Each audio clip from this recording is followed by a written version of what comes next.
Graines de reporters scientifiques.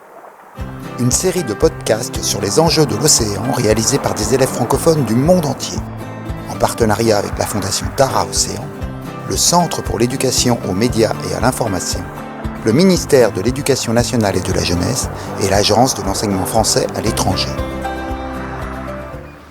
Waouh, c'est super beau ces villages sur pilotis. On a l'impression d'être à l'intérieur d'une carte postale. J'aimerais vraiment y vivre, ça doit être un rêve. Tu as intérêt à grandir vite car les Maldives risquent de bientôt disparaître. Maman, et comment? Cette île va être engloutie par l'océan Indien. De toute façon, je savais que ce n'était qu'un rêve. Les Maldives sont des îles paradisiaques situées au beau milieu de l'océan Indien. Elles accueillent plus de 600 000 touristes chaque année. Mais malheureusement, elles ne pourront plus en accueillir un seul en raison de la montée des eaux. Ce phénomène climatique menace de nombreuses îles, comme l'île de Bola, au Bangladesh, qui a déjà été à moitié engloutie. Certains de ses habitants se sont réfugiés sur l'autre moitié et d'autres sont contraints de quitter leur île. Il est donc question de réfugiés climatiques. Ces personnes sont forcées de quitter leur île à cause du dérèglement climatique. En 2018, la Banque mondiale a sorti un rapport qui prévoit 143 millions de réfugiés climatiques dans les 30 prochaines années. 3 ans plus tard, elle sort un nouveau rapport qui se ravise et prévoit cette fois 216 millions de réfugiés. Selon le Haut Commissariat des Nations Unies pour les réfugiés, depuis 2008, 21,5 millions de personnes ont été déplacées chaque année de force à cause de catastrophes telles que des inondations, des tempêtes, des incendies ou des températures extrêmes. Selon l'association Oxfam France, les projections des institutions compétentes présentent une progression qui va de 260 millions de réfugiés climatiques en 2030 jusqu'à 1,2 milliard en 2050. Selon le 4e rapport du GIEC, les hausses des niveaux de la mer au XXIe siècle pourraient dépasser plusieurs centimètres par an. Cela concernerait 280 millions de personnes qui vivent au bord de la mer. On va vous expliquer ce qui cause les migrations. Les montées des eaux est une cause importante. À cause du réchauffement climatique, les eaux montent de plus en plus et de nombreux pays continuent à émettre grande quantité de gaz à effet de serre. Cela contribue à amplifier le phénomène.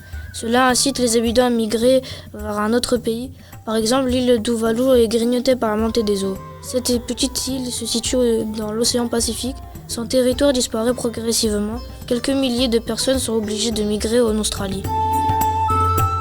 Comment orienter et aider les réfugiés climatiques? Je pense que les principales solutions sont qu'on peut créer un statut juridique pour qu'ils soient accueillis légalement. Les pays qui viennent en aide se mettent d'accord à l'avance pour se répartir les réfugiés climatiques. On peut demander de l'aide à des associations. Pour les pays touchés, ils peuvent venir sur place pour créer des îles artificielles. Mais le plus important reste de stopper les gaz à effet de serre et le CO2 en limitant les transports polluants, trains, voitures, avions, motos, etc. Pour en savoir plus, nous sommes allés demander son avis à Monsieur Achaboub, professeur d'histoire-géographie. Est-ce qu'au cours du temps, le nombre de réfugiés climatiques a augmenté?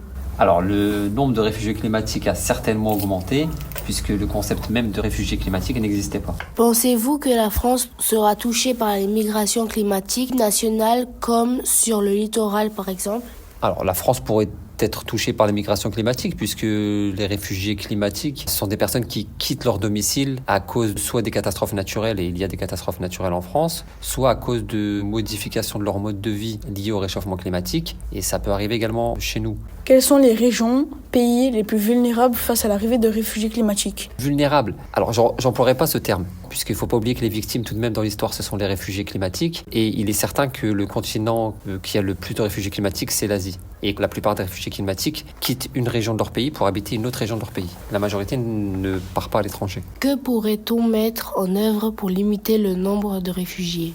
Peut-être essayer de changer les choses par des petits gestes du quotidien afin de limiter notre impact environnemental. Mais merci à vous d'être venu à l'interview. Avec plaisir. Conclusion. Les réfugiés climatiques sont de plus en plus nombreux. 21,5 millions de personnes forcées de se déplacer chaque année, mais malheureusement, les chiffres augmentent vers 1,2 milliard en 2050. Ces personnes de plus en plus nombreuses n'ont aucun statut juridique, ce qui pose problème. Les principales causes d'immigration sont la montée des eaux, sécheresse, etc. Pour l'instant, aucune mesure n'a été mise en place, mais nous pouvons commencer tout d'abord par les répartir à l'avance et leur créer un statut juridique, car notre devoir, à présent, est de les aider, car quitter son lieu de vie est toujours compliqué. C'était Graines de reporters scientifiques, une enquête sur les enjeux de l'océan. Retrouvez tous les podcasts audio et vidéo sur la plateforme lesdessous de l'océan.fondationtaraocéan.org.